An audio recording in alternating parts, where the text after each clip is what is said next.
À l'exemple 2, Charles a 30 de plus que Mireille. Le produit des montants qu'il possède vaut 8 fois leur somme. Quel est le montant d'argent en possession de Charles?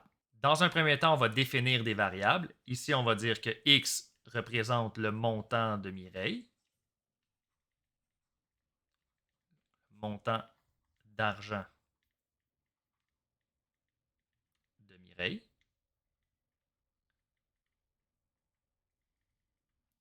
Et ça se fait en dollars.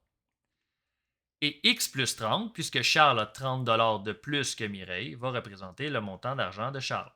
X plus 30, le montant d'argent de Charles.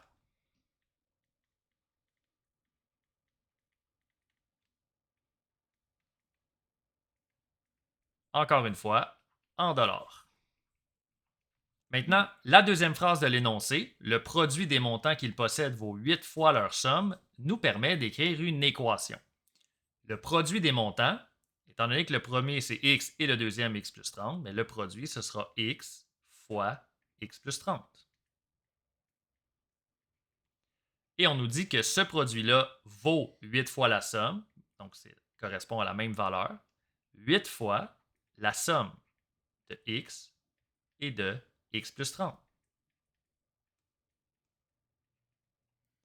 On a donc une équation ici qu'on va devoir résoudre.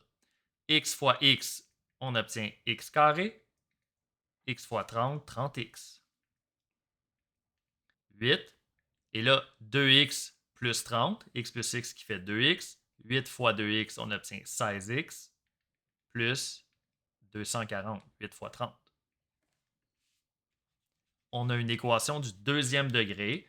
On s'arrange pour obtenir une équation égale à 0.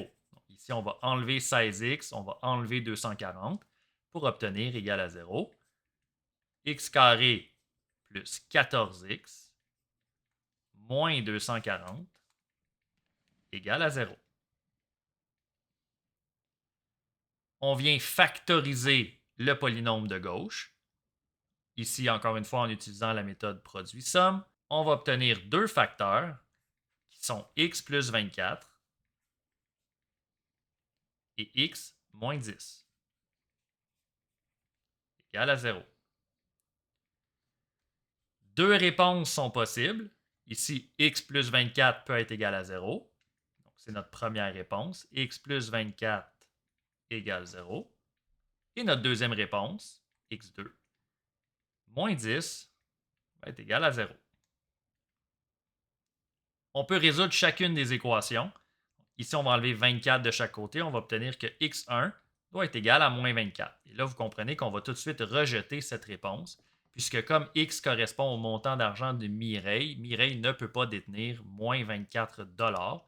Donc, on va tout de suite rejeter cette valeur, puisque les montants doivent être supérieurs à 0.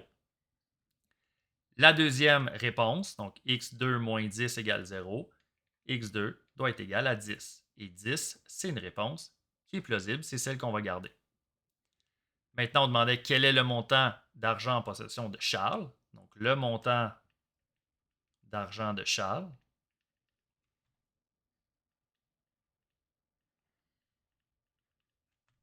Montant d'argent de Charles. Eh bien, c'est x plus 30, son montant d'argent. Et comme on vient de le déterminer, x donne 10. 10 plus 30 va donner 40 dollars. 40 dollars, c'est la réponse qu'on cherchait pour le montant d'argent de Charles. Voilà, c'est ce qui termine cette capsule.